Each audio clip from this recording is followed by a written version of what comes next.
Nakaambang na tumaas ang singil sa kuryente sa susunod na taon dahil sa nakatakdang shutdown ng Malampaya. Nag-abiso na ang operator ng natural gas platform sa Palawan kaugnay ng panibagong pagsasara sa loob ng isang buwan para magkabit ng mga bagong pyesa.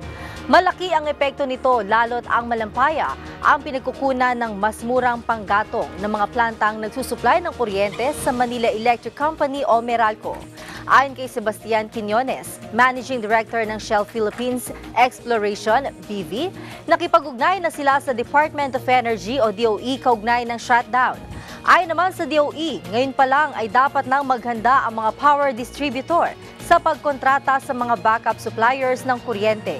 Dapat anya ang mga utility company na ang gumawa ng paraan para hindi magkulang ng supply. Dagdag naman ito, handa ang gobyerno na limitahan ang presyo ng kuryente sa merkado na ibinebenta sa mga distributor kung mapatutunayang sobra ang singil dito.